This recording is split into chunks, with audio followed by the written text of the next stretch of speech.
20ನೇ ತಾರೀಕು ಜನಪ್ರತಿನಿಧಿ ನ್ಯಾಯಾಲಯದಲ್ಲಿ ಕೇಸ್ ಇರುತ್ತದೆ. ಬೆಳಗ್ಗೆ ಬಂದು ಅಟೆಂಡ್ ಆಗಿರ್ತೀವಿ, ಮಧ್ಯಾಹ್ನಕ್ಕೆ ಪಾಸ್ ಓವರ್ ಮಾಡಿರ್ತಾರೆ. ಮಧ್ಯಾಹ್ನ ಊಟ ಮುಗ್ದು ಆಚೆ ಡಾಕ್ಯುಮೆಂಟ್ಸ್ ತಗೊಳ್ಳೋಕ್ಕೋಸ್ಕರ ಕಾರ್ ಹತ್ರ ಬರೋ ಟೈಮಲ್ಲಿ ನಾವು CCB ಅವರು ಅಂತ ಹೇಳ್ಬಿಟ್ಟು ಕಾರಲ್ಲಿ ಬಂದು ಕೂರಿಸ್ಕೊಂಡು ಕರ್ಕೊಂಡು ಹೋಗಿದ್ದಾರೆ. ಮೈಸೂರಲ್ಲಿ ನಮ್ಮ ಮನೆಗೆ ಒಂದು 10 ಜನ ಹೋಗಿ ನಾವು CCB ಇಂದ ವಾರೆಂಟ್ ಇದೆ ಅಂದ್ಬಿಟ್ಟು ಮನೆ ಸರ್ಚ್ ಮಾಡ್ತಿದ್ದಾರೆ.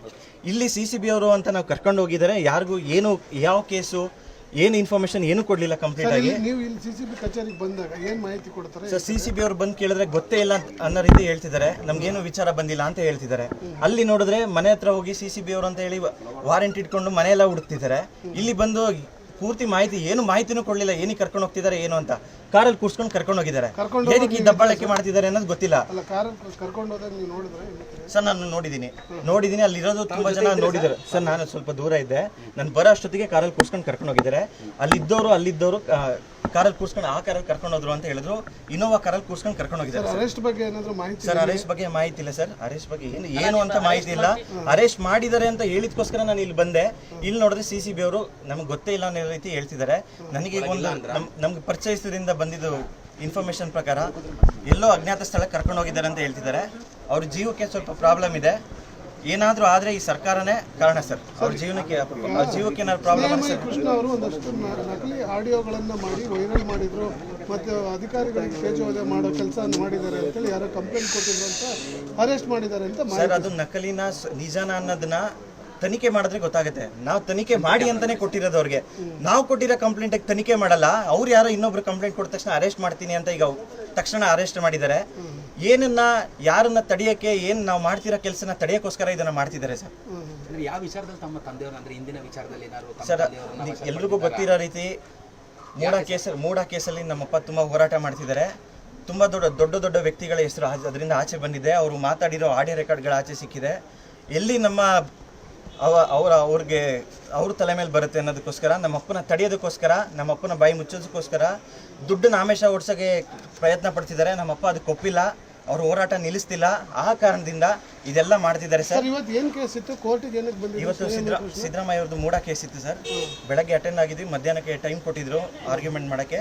ಆರ್ಗ್ಯುಮೆಂಟ್ ಮಾಡ್ತಾರೆ. ಅಲ್ಲಿ ನಮ್ಮಪ್ಪ ಈ ಲಂಚ ತಗೊಂಡಿದ್ದಾರೆ ಅನ್ನೋ ವಿಚಾರಕ್ಕೋಸ್ಕರ ಏನು ಅರ್ಜಿ ಸಲ್ಲಿಸಿದ್ರು ಅದರದ್ದು ಆರ್ಗ್ಯುಮೆಂಟ್ ಇಟ್ಕೊಂಡಿದ್ರು. ಇವತ್ತು ಎಲ್ಲಿ ಅದನ್ನ ಆರ್ಗ್ಯುಮೆಂಟ್ ಮಾಡ್ತಾರೆ, ಆರ್ಡರ್ ಮಾಡ್ತಾರೆ ಅನ್ನೋದಕ್ಕೋಸ್ಕರ ಕರ್ಕೊಂಡು ಹೋಗಿದ್ದಾರೆ ಅಂತ ನಮ್ಗೆ ಡೌಟ್ ಪಡ್ತಿದೆ. ಅವ್ರು ಎಲ್ಲಿ ಹೋಗಿದ್ದಾರೆ, ಎಲ್ಲಿ ಕರ್ಕೊಂಡು ಹೋಗ್ತಿದ್ದಾರೆ ಅನ್ನೋದು ಏನು ಗೊತ್ತಿಲ್ಲ ಸರ್. ಸರ್ ನಮ್ಗೆ ಅವರು ಬಂದೇ ಇಲ್ಲ ಅಂತ ಹೇಳ್ತಿದ್ದಾರೆ. ಕರ್ಕೊಂಡು ಹೋಗಿ ಈಗಾಗಲೇ 3 ಅವರ್ ಆಗಿದೆ. 2 ಗಂಟೆ 2 ಕಾಲಲ್ಲಿ ಕರ್ಕೊಂಡು ಹೋಗಿರೋದು.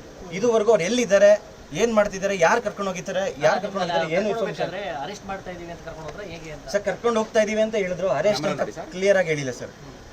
ಕ್ಲಿಯರ್ ಆಗಿ ನಾವು ಅರೆಸ್ಟ್ ಮಾಡ್ತಿದೀವಿ, ಇಂಥ ಕಾರಣಕ್ಕೆ ಮಾಡ್ತಿದೀವಿ, ಇಂಥ FIR ಆಗಿದೆ, ಏನು ಪ್ರತಿಯೊಂದು ಹೇಳಿಲ್ಲ. ನನಗೆ CCB ಅಧಿಕಾರಿಗಳು ಬಂದು ಸರ್ಚ್ ಮಾಡಿದ್ದಾರೆ ಅಂತ ಯಾವ ಕಾರಣಕ್ಕೆ ಅಂತ ಸರ್ಚ್ ವಾರೆಂಟ್ ತರ್ತಿದ್ದೀವಿ ಅಂತ ಹೇಳಿದ್ದಾರೆ ಸರ್. CCBಲಿ ಒಂದು ಕಂಪ್ಲೇಂಟ್ ಆಗಿದೆ. ಏನು ಕಂಪ್ಲೇಂಟ್ ಇದೆ? ಏನು ಕಂಪ್ಲೇಂಟ್ ಅಂತ ಹೇಳಿಲ್ಲ. ಕಂಪ್ಲೇಂಟ್ ರಿಜಿಸ್ಟರ್ ಆಗಿದೆ. ನಾವು ನಾನು ಏನು ಇನ್ಫಾರ್ಮೇಷನ್ ಅಂತ ಕೇಳಕ್ಕೆ ಕಾಲ್ನೇ ಕಟ್ ಮಾಡ್ತಾರೆ. ನಮ್ಮ ತಾಯಿ ಮಾತ್ರ ಮನೇಲಿದ್ದಾರೆ. ನಮ್ಮ ಮನೆ ಮತ್ತು ಆಫೀಸ್ನ ಸರ್ಚ್ ಮಾಡಬೇಕು ಅಂತ ಸರ್ಚ್ ಮಾಡ್ತಿದ್ದಾರೆ ಸರ್. ಎಲ್ಲೆಲ್ಲಿ ಸರ್ಚ್ ಮಾಡಿದ್ದಾರೆ ಸರ್? ಅಂದ್ರೆ ತಮ್ಮ ಮನೆ ಈಗ ಸದ್ಯಕ್ಕೆ ಮನೆಯಲ್ಲಿ ಮಾಡ್ತಿದ್ದಾರೆ, ಆಫೀಸಲ್ಲಿ ಮಾಡ್ತಿದ್ದಾರೆ ಸರ್. ಆಫೀಸ್ ಎರಡು ಒಂದೇ ಕಡೆ ಮನೆ ಹತ್ರನೇ ಆಫೀಸ್. ಏನಾದ್ರು ಸಿಕ್ಕಿದೆಯಾ ಸರ್ ಅಲ್ಲಿ? ಇದುವರೆಗೂ ಏನೂ ಸಿಕ್ಕಿಲ್ಲ ಸರ್. ಸರ್ ಇಲ್ಲಿ ಸಿಗಾಕೊಳ್ಳೋದು ಅಂತ ತಪ್ಪು ಏನು ಮಾಡಿಲ್ಲ ನಮ್ಮ ತಂದೆ. ಈಗ ಸ್ವಲ್ಪ ದಿನದಿಂದ ಒಂದು ಆಡಿಯೋ ರೆಕಾರ್ಡ್ನ ಆಚೆ ಬಿಟ್ಟಿರ್ತಾರೆ. ಆಡಿಯೋ ರೆಕಾರ್ಡಲ್ಲಿ ತುಂಬ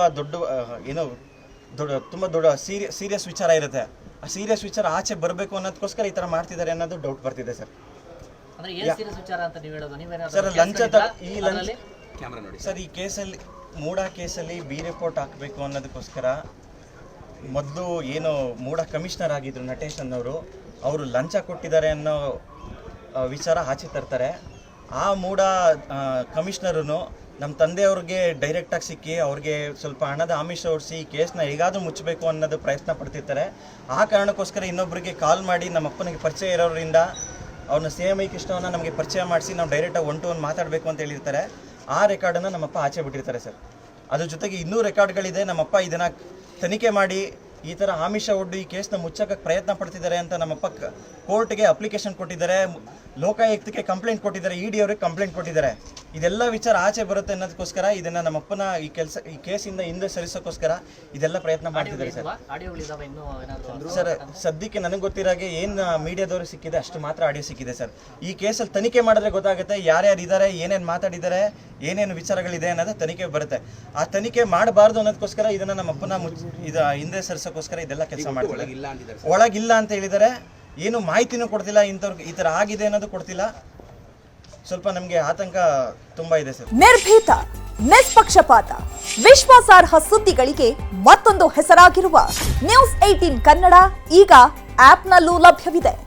ದಯವಿಟ್ಟು ಇಲ್ಲಿರುವ QR ಕೋಡ್ ಸ್ಕ್ಯಾನ್ ಮಾಡಿಕೊಂಡು ಆಪ್ ಡೌನ್ಲೋಡ್ ಮಾಡೋದಕ್ಕೆ ಮರಿಬೇಡಿ.